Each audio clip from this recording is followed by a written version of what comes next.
Winston Churchill once said, "Russia is a riddle wrapped in an enigma."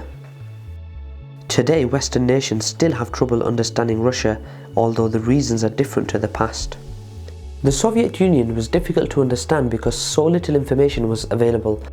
But modern Russia, by contrast, is difficult to understand because so much information is available and because that information is so contradictory.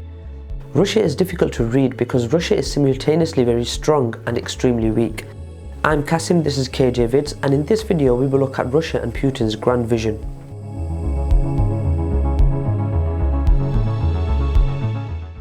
In his earlier career, Putin served 16 years in the KGB, which was the Soviet Union's secret police, as a lieutenant colonel assigned to East Germany. After retiring from the KGB, he went to work in St. Petersburg city government in several posts, including deputy mayor. The Yeltsin government then brought him to Moscow, where he held several positions before being appointed as the director of the Federal Security Service, which became the new Russian name for the domestic KGB. He then became Prime Minister and acting President and was eventually elected in his own right in March 2000. Some believe Putin's meteoric rise was a function of his reputation for absolute loyalty to his superiors above all other considerations and his ruthlessness in executing orders.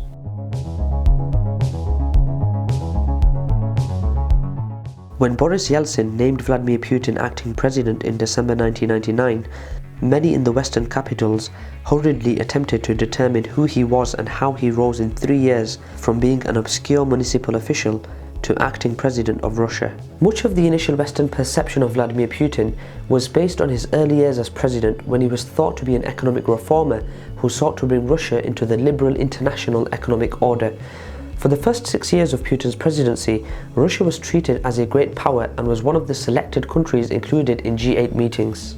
But beginning in the mid-2000s, Putin abandoned his economic reform agenda and shifted the direction of his government, ending Russia's integration into the world economy, crushing civil society, gaining virtual control of the Russian electronic news media, and seizing the territory of neighbouring states such as Georgia and Ukraine, while aggressively rearming. Contrary to popular opinion, Russia began its withdrawal from global economic integration well before the invasion of Ukraine, for reasons which remain debated amongst Russian observers. After the invasion of Ukraine, Russia was expelled from the G8 and has been isolated in international bodies. Perhaps the most glaring evidence of this isolation is the vote on a resolution in the UN General Assembly in March 2014, which condemned Russian aggression in annexing Crimea that had been part of Ukraine. 100 nations voted yes, 11 voted no, and 58 nations abstained. European paralysis in the face of Russian aggression in Ukraine was in part of a result of multiple simultaneous other crises distracting it from Putin's military adventures. Since the end of the Cold War, many European countries had virtually unilaterally disarmed by neglecting its military. The financial crisis in southern Europe caused serious strains amongst European Union member states, particularly Greece versus Germany over the Greek bailout. Other European countries which have not faced actual financial crisis have experienced sustained economic stagnation, with no new jobs for students as they graduate, no rising standards of living, and no growth in tax revenues to support public services. In this context, European and US policymakers were slow to acknowledge and react to the reality of Putin's Russia and the perceived threat it posed to Western democracies and its other neighbours.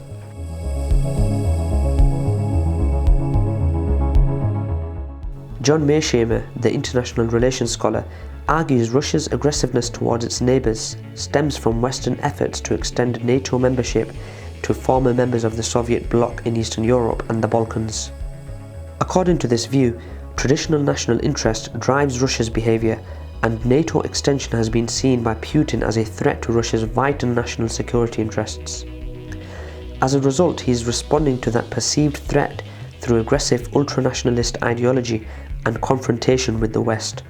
From this perspective, the Western democracies helped create Vladimir Putin's Russia by impinging on its sphere of influence along its borders. Therefore, Russia is not necessarily what international relations scholars call a revisionist power, one which seeks to overthrow the existing international order, but a traditional state protecting what it sees as its equities and vital national interest.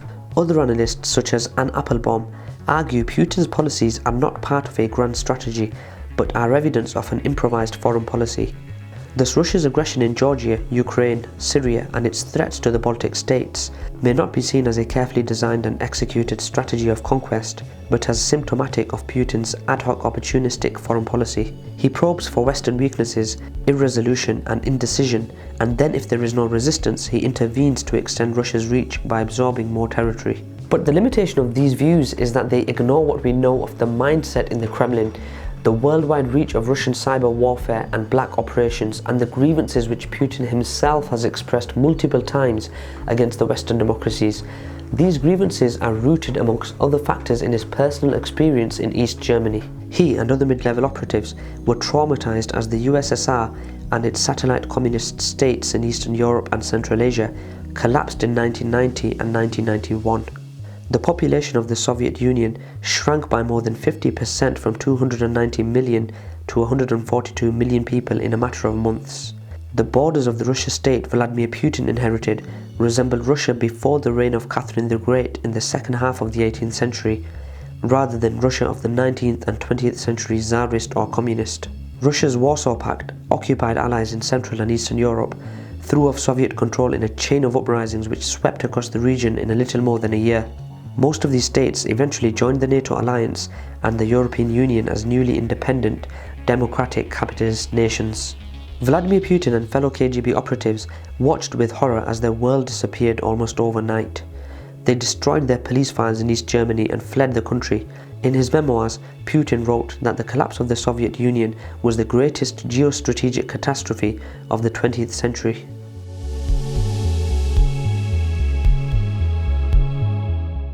US military presence in Europe, approximately 30,000 combat troops at the end of 2016, was at its lowest level since before World War II, down from a high of 400,000 during the peak of the Cold War. The American military is going through its most painful retrenchment since the end of the Vietnam War, with severe losses in Iraq and Afghanistan.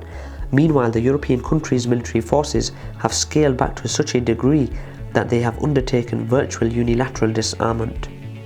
Putin's Russia's expansionary strategy with the invasion of Ukraine in 2014, its rapid increase in its defensive budget, the annexation of Crimea, the rebuilding of its nuclear arsenal, and its military intervention in Syria has all been undertaken with no self-evident threat to Russia's survival or vital national interests. Furthermore, China is Russia's only real ally in its competition with the West. If Putin's strategic objective was to minimize or reduce external threats to Russia, the invasion of Ukraine was a major strategic blunder, as it has slowly begun to mobilize the previous docile and distracted Western alliance to counter the new threat. NATO officials have now begun publicly raising the alarm bells. Sweden and Finland, which never joined NATO, are now engaged in a public discussion about joining the alliance, which has broad public support. In the last year of the Obama administration, the US redeployed an armed brigade to Europe, which will rotate amongst Eastern European and the Baltic NATO members as a response to Russian aggression.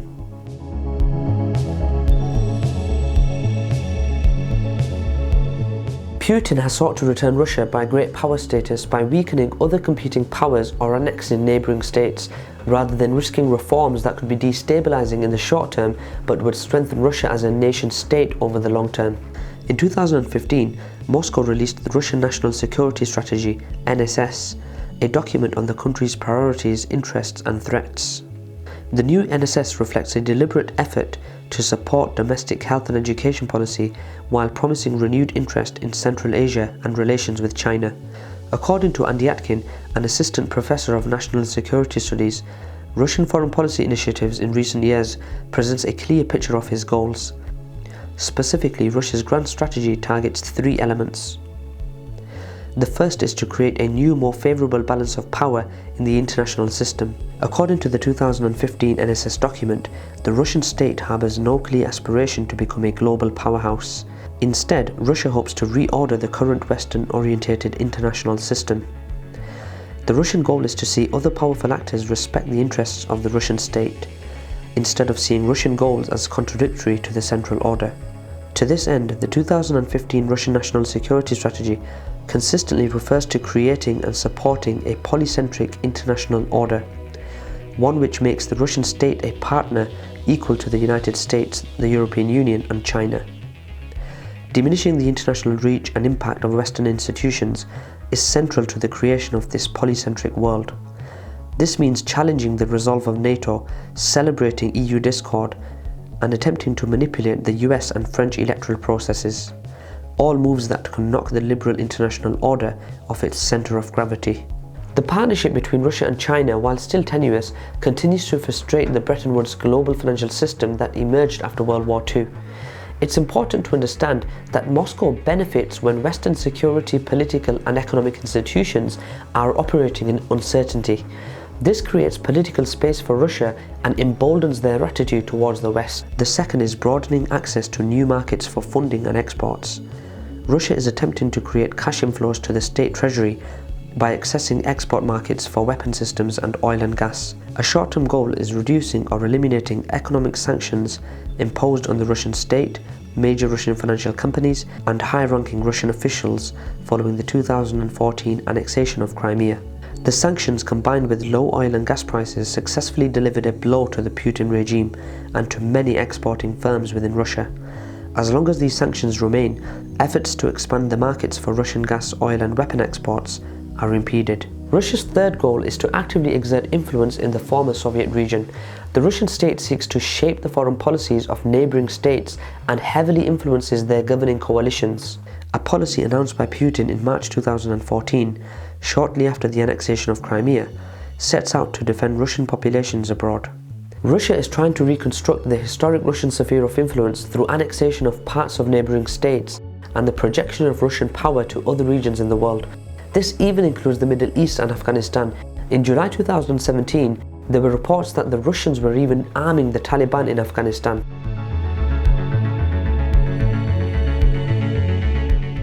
The South Central Review by the Johns Hopkins University described Putin's Russia as an outlier nation in that it doesn't fit into the existing categories of other countries which make up the world order.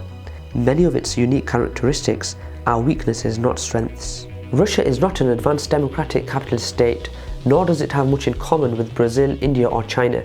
These countries have growing industrial and technologically based economies, and too are evolving democracies. Meanwhile, although China is an autocracy, the Chinese Communist Party has an organized structure through which it governs.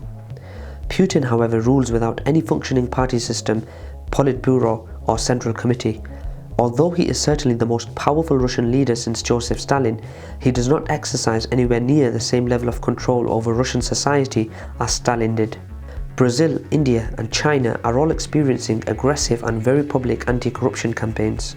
The Russian government represents the embodiment of systematic corruption on a kleptocratic scale and faces no accountability, no investigations and no genuine efforts at reform.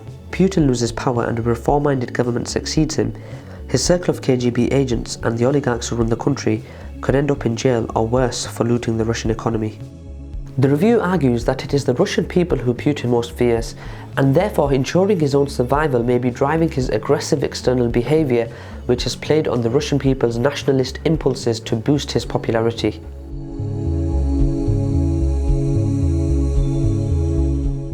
Andy Akin neatly summarised all of these underlying strategies to help explain Russia's desired foreign policy outcomes, which are to challenge the Western-led post-World War II international regimes that are based on the international liberal world order and the spreading of democracy.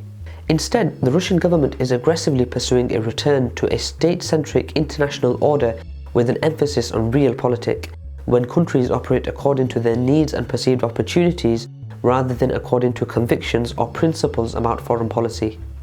How the West responds to Putin's Russia remains to be seen. I hope we all learned something from this video and developed a further interest in international politics. If you would like to support our channel, you can do so in the following 3 ways. First is to subscribe to our channel and be sure to tick the bell icon for alerts on our latest videos. Second is to keep us non-partisan and an independent channel by helping us to grow and prosper through financial contributions.